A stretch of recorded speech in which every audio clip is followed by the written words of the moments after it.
More than 52,000 people are expected to die from colorectal cancer in the US this year. That's according to the American Cancer Society. And colorectal cancer is the third most common cancer in America, with about 151,000 cases each year. Now, with me is Solomon Moskovich, the general manager of oncology at Natera, to talk about the latest treatment options for detecting and monitoring colorectal cancer and who's more at risk for this as well. So welcome, Solomon. And I know, I have experienced, this in my own family, so I know how important this is.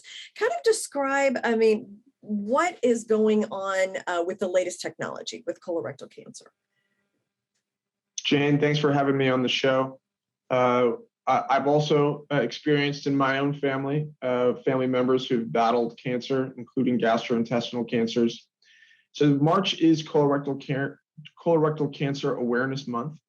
And I believe the most important thing to do is to arm yourself with the latest tools and technologies to detect a cancer or a cancer recurrence as early as possible. So what are the earliest things? And how can people do this? Because like my nephew, for example, was in his 30s and, was the type, so he wasn't really doing part of the normal screening. So how can somebody know they might be more at risk? And then what kind of treatments and things should they ask for from their physician?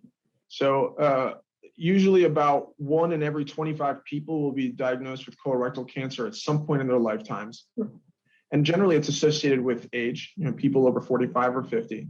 But you're right, for people like your nephew, there has been an alarming trend of more and more young people being diagnosed with CRC every year. And doctors aren't sure why that's happening. But what we do know is that there is a set of inherited genes that some people have that can predispose them towards cancer. And there are simple tests available, blood tests, that can detect if somebody has is a carrier of one of those genes. And if they are, the risk for contracting cancer goes up to 40 to 80% during their lifetime. Now, if they test positive for one of these inherited genes, they are also eligible for increased screening.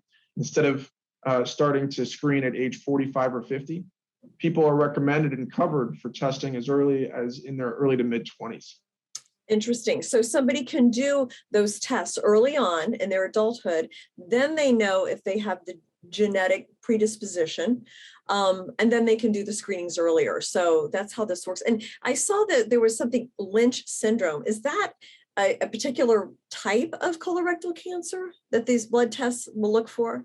Great question. So like I said, there's about 5 to 10% of CRC diagnoses that are linked with an inherited gene. The most common form of that is called Lynch syndrome, which is connected to a mutation in one of 5 different genes that, again, can predispose somebody towards getting CRC. And there are tests from Natera that can detect if somebody has Lynch syndrome or the other genes that are associated with cancer. All right, so the first thing is to talk to your doctor, especially if there's a family history of cancer. The most important thing to do, go in, get your physical exam, if you haven't done that in the last 2 years because of coronavirus, and talk to your doctor about your testing options. There's another set of patients who are at the highest risk, and that's people who have already previously been diagnosed with cancer. Now, so for those patients, this is not about awareness and screening. This is about potentially living under a cloud of anxiety, wondering if that cancer is ever going to come back. And there's a new technology available that can detect cancer recurrence months or even years earlier than ever before possible. It's a blood test, and it looks for a signature of unique mutations that were present in the cancer that were not present in any other cells in the body. And that essentially creates that unique signature that we can look for in the blood. So we take a blood sample, and every patient gets a unique test, custom designed and custom built just for them based on our analysis of the cancer that was removed during surgery. And that allows Natera to detect even a single molecule of tumor DNA in a tube of blood. We can see that with very high sensitivity and specificity, and it can lead to a much earlier detection of a recurrence that can inform treatment decisions, and for most patients who never recur, can give an extraordinary peace of mind and allow them to return to their life. It's fascinating what we can tell through blood. It's just amazing how many things you can detect. It really is. It is. So where can somebody go to find out more information about the tests, about Natera? I mean, the whole process. So I recommend you visit Natera's website. It's natera.com, Natera.com. Also talk to your doctor. These are tests that can only be ordered by a medical professional, and recommend that everybody learn about the latest tools and technologies to protect themselves and their loved ones. It's so important. Like I said, I mean, especially for young people that aren't going through the regular screening, to know more earlier would be, very key. So I agree. Thank you for having me on. thank you.